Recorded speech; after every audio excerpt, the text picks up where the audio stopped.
Perestroika, was a political movement for reformation within the Communist Party of the Soviet Union during the 1980s, widely associated with Soviet leader Mikhail Gorbachev and his Glasnost policy reform. The literal meaning of perestroika is restructuring, referring to the restructuring of the Soviet political and economic system. Perestroika is often argued to be the cause of the dissolution of the Soviet Union, the revolutions of 1989 in Eastern Europe, and the end of the Cold War. Summary: Perestroika allowed more independent actions from various ministries and introduced some market-like reforms. The goal of the perestroika, however, was not to end the command economy but rather to make socialism work more efficiently to better meet the needs of Soviet consumers. The process of implementing perestroika arguably exacerbated already existing political, social and economic tensions within the Soviet Union and no doubt helped to further nationalism in the constituent republics. Perestroika and resistance to it are often cited as major catalysts leading to the dissolution of the Soviet Union. Political reforms: after Mikhail Gorbachev took the office of General Secretary of the Communist Party of the Soviet Union in March 1985, he began a series of political reforms that were resisted by many established members of the Communist Party. However, Gorbachev appealed over the heads of the party to the people and called for democratization. For Gorbachev, democratization originally meant the introduction of multi-candidate elections for local Communist Party positions and Soviets. In this way, he hoped to rejuvenate the party with progressive personnel who would carry out his institutional and policy reforms. The CPSU would retain sole custody of the ballot box. In May 1987, the unauthorized landing of German amateur aviator Matthias Russ next to the Kremlin enabled Gorbachev to remove many hardline opponents of his reforms, including Defense Minister Marshal Sergei Sokolov, from their positions in the military and to consolidate his authority.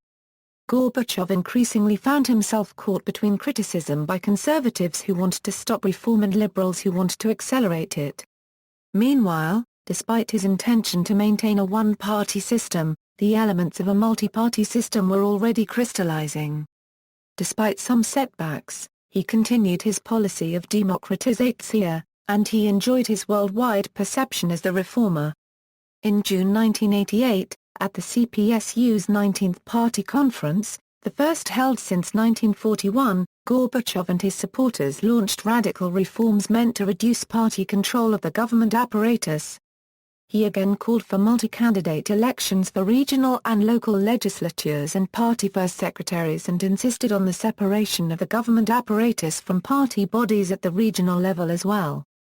He managed, in the face of significant opposition by conservatives of the nomenclatura, to force through acceptance of his reform proposals.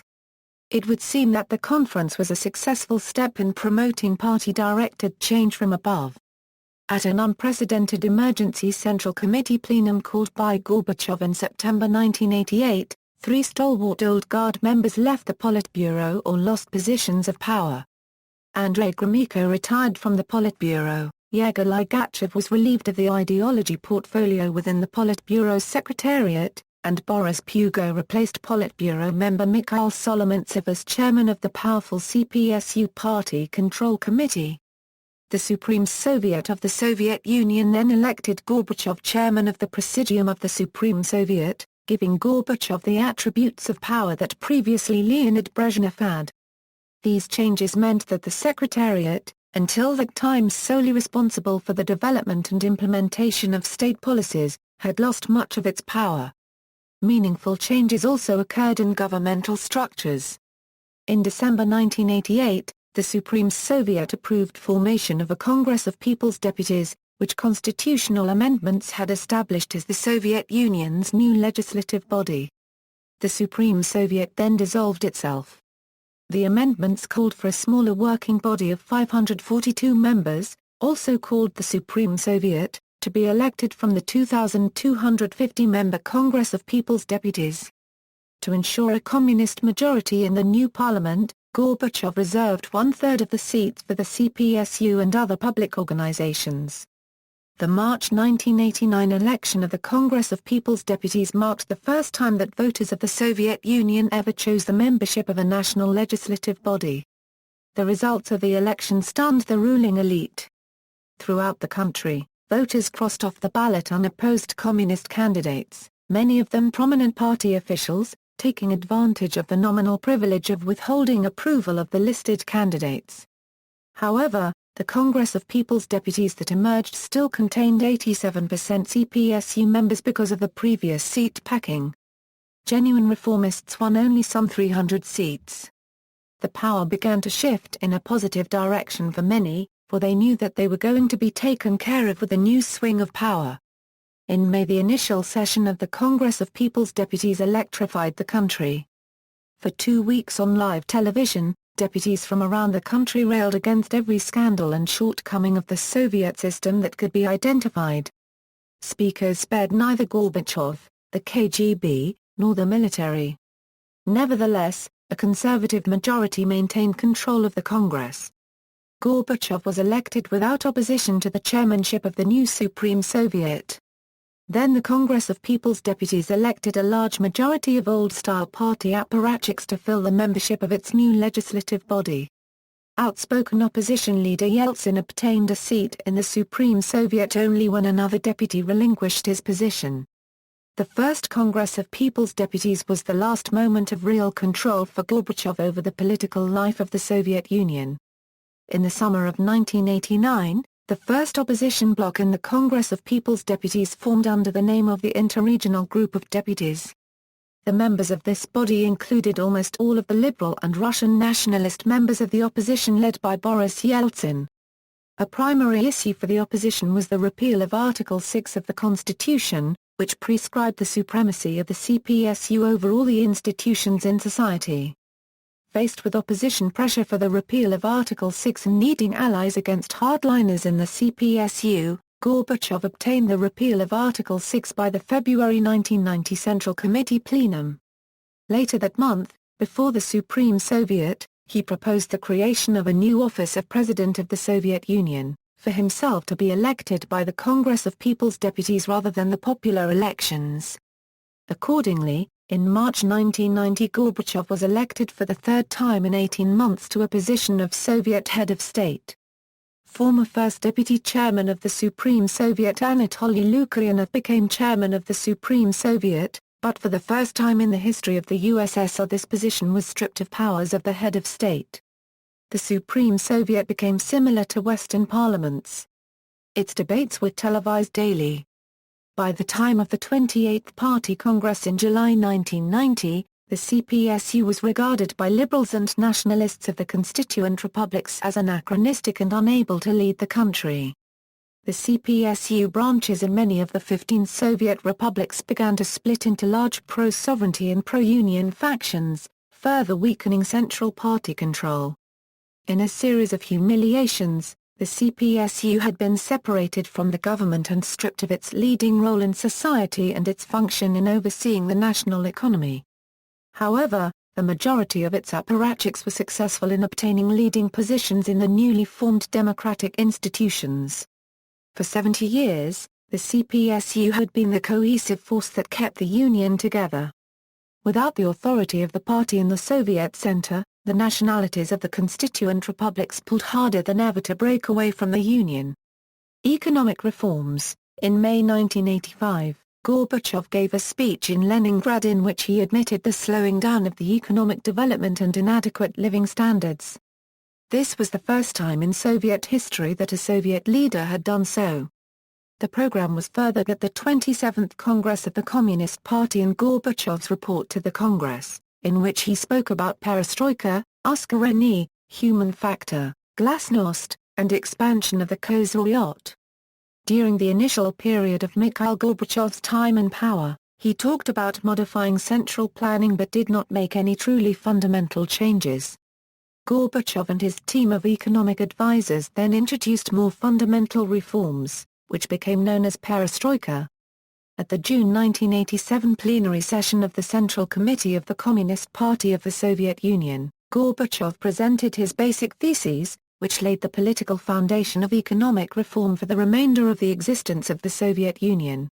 In July 1987, the Supreme Soviet of the Soviet Union passed the Law on State Enterprise.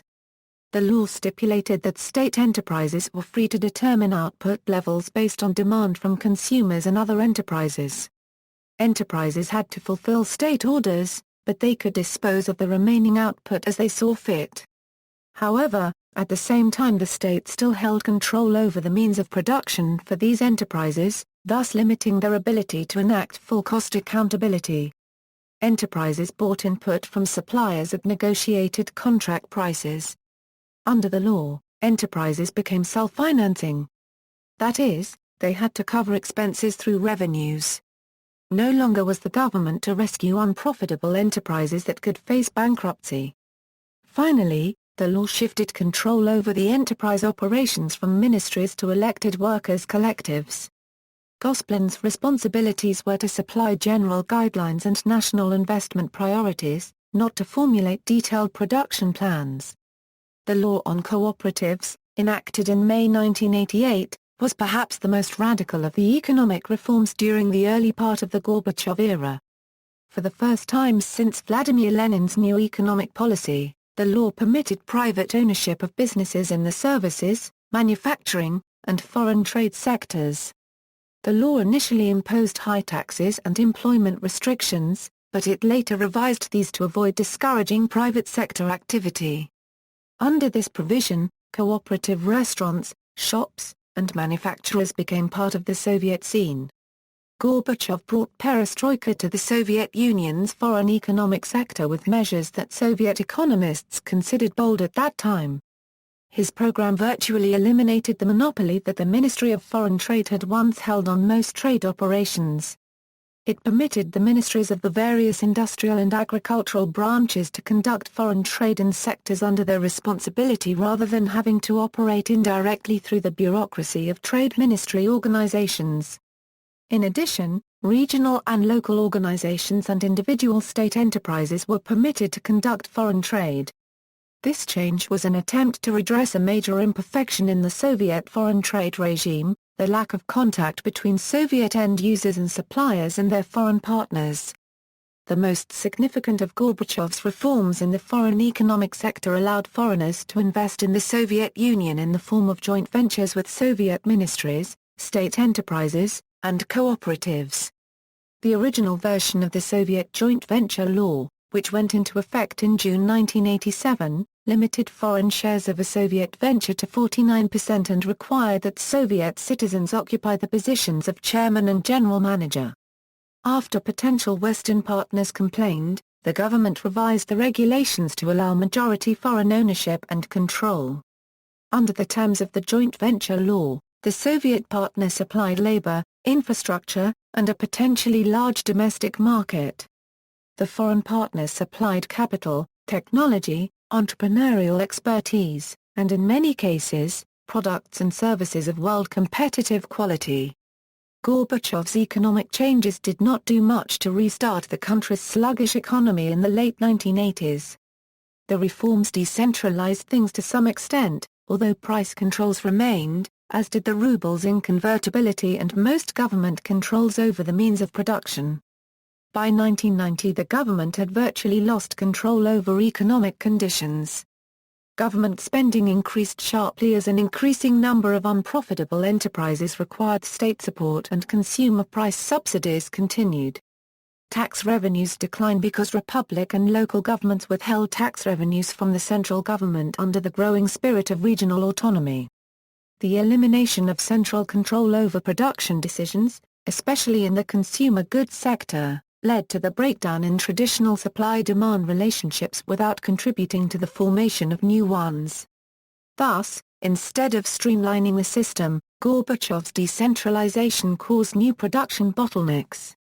Comparison with China, Perestroika and Deng Xiaoping's economic reforms have similar origins but very different effects on their respective countries' economies.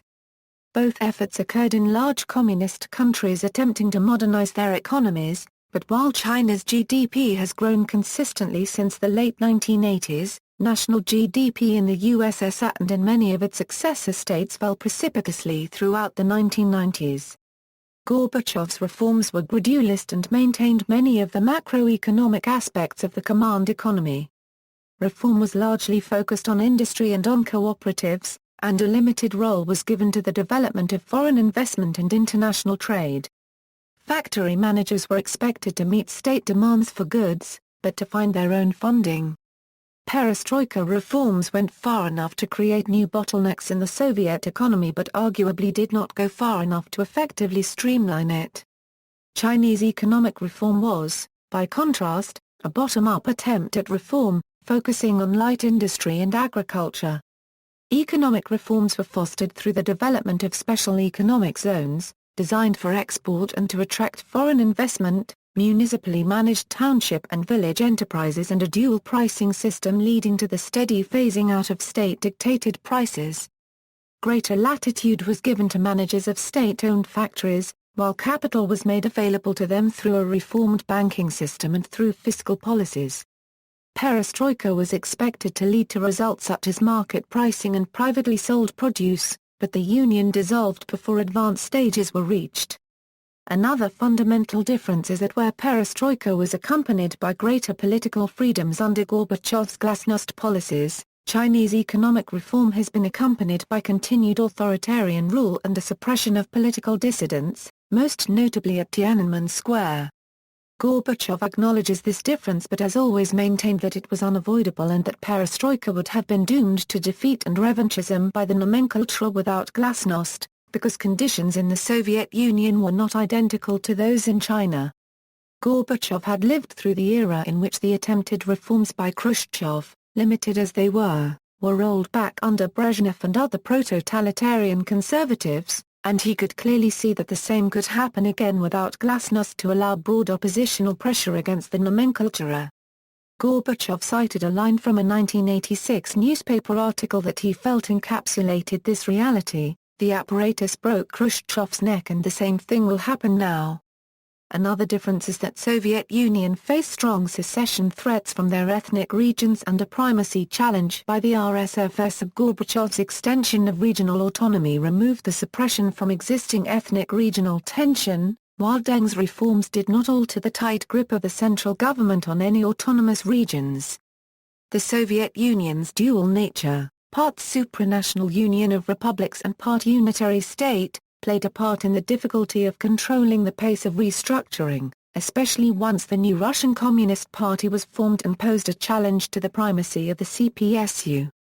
Gorbachev described this process as a parade of sovereignties, and identified it as the factor that most undermined the gradualism of restructuring and the preservation of the Union.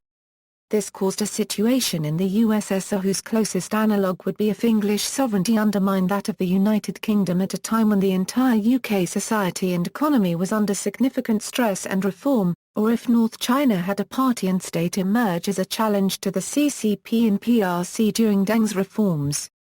Education after perestroika. In the 70 years preceding perestroika, Russian individuals were categorized by scientific and cultural approaches. It was believed that the thought process of a person was strictly designated toward one particular social class. In reality, there were two different classes, the bourgeoisie and the proletariats. This categorization system did not affect everyone, of course, but the general population belonged to one set of minds aside from others. This approach was used due to its simplicity and ease of enforcement. The task of differentiating a friend from a foe was a remarkably easy thing to do, only in accordance to the touchstone of class affiliation The only way to take out these two conflicting mindsets who battled over the liquidation of the opposing power hidden undertones of the term liquidation were exile, confinement in a labor camp or physical extermination. According to Stalin, peasants at the time have been liquidated. At the same time, civilians of Russia did unregistered trademark just see deaths as just the physical take-on, they saw it as a death of an idea or a new ideology. This destruction of ideas led to the belief that achievements, artworks or unpublished writings were all intellectual significances that were simply deleted from the face of the earth. This death penalty was a result of refusal to conform to the stated ideal of proletarian culture, science, painting and education along with many other factors. This resulted in an overload of ideologies by the end of the 1920s in the areas of science and education in the Soviet educational system. Russian individuals came up with rather new ideologies. Everything that was progressive was considered to be a proletariat way of thinking, and everything reactionary were deemed as capitalist ideas and were in need of reinstatement, or even worse, deletion. At the time, there was no such idea that belonged to the general human value that rose above class boundaries. It was as simple as a community being a or Theopli or a or Enmisa. Same goes for individuals. Before teachers were trained for the job, they were taught the history of ideas from both a proxivia and a reactionary thinker unregistered trademark points of view. The information that was learned by these teachers was believed to be the most proxivia and a scientifically based. But of course there is also a less successful side to this type of educational teaching. A turn on the situation occurred with the introduction of computers. By this time, any ideas that were present during the perestroika were shaved down. That led to the beginning of self-criticism of Soviet education by educationalists, which further led to newspaper articles and journals describing, never had there been a worse thing than Soviet education. Perestroika and Glasnost. On January 27, 1987, a meeting of the Central Committee members occurred. The CPSU has Gorbachev present his criticism that justifying his policies of perestroika and glasnost are the only solutions to the problems of the Soviet Union. Over Gorbachev unregistered trademark time and power, perestroika and glasnost were his most important goals.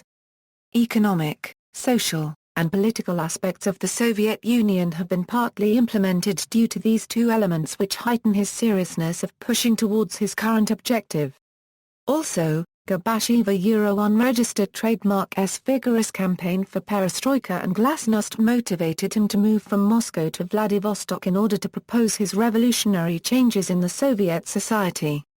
One of the final important measures taken on the continuation of the movement was a report that was at the Central Committee meeting of the CPSU titled on Reorganization in the Party unregistered trademark's Personal Policy.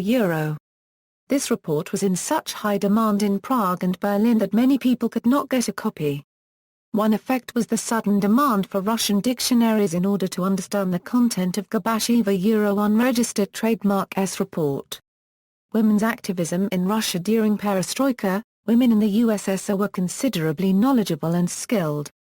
Many women who taught English while others worked in both industrial plants and factories. During perestroika there were many women serving in the Red Army across the USSR. Women unregistered trademark's activism, due to the prominent position of women in Soviet society, played a key part in the speed at which perestroika affected the USSR. Gender equality was granted as early as 1918. In the later years, organizations focused on the implementation of women into public life. They were allowed to teach, work and manage boarding schools and orphan homes for abandoned children. In the following years, the Soviet Women unregistered trademark's committee was established and had broadened its network across the country. This committee focused upon assisting women to find employment and defending the Soviet Union. During the first years of perestroika, the Women unregistered trademark's councils were granted independence and varying levels of political significance. Not all of the Women unregistered trademark's councils survived the post-perestroika years, but others managed to pull through, independently leading themselves forward, which signifies the success of the council. During the time of perestroika, women were increasingly able to voice their concerns and difficulties of gender inequality. The activism of women may be broken down into two general sections, one of which were during perestroika and the other being post-perestroika, 1991–1993. During the first stage, the number or councils expanded in numbers rapidly, that by the end of the event, there were a total of 300 registers Women unregistered trademark's organizations in Russia. Until this day, 5 of these organizations have international status, 2 of them have a national status and as many as 14 have a republican status. All of these organizations around the country focused on similar things, but placed most emphasis on gender equality. Throughout these different councils, a vast array of activities was established to enhance the amount and types of information a woman can learn in the Soviet Union. For example, the activities ranged from economic focus like providing services, running small businesses and training to more general employment jobs like political lobbying and raising women unregistered trademark advocacy. It is important to note that some female political leaders like Larisa Bogoraz, Valeria Novodvorskaya and Elena Bonner all established their power with the assistance of these organizations. See also, History of the Soviet Union, Uskorenie, Glasnost, Democratization in the Soviet Union, 500 Days, Predictions of the Dissolution of the Soviet Union, Revolutions of 1989, References. Further reading. External links, Yakovlev on Perestroika, The Economic Collapse of the Soviet Union, Perestroika Euro TM in Ukraine.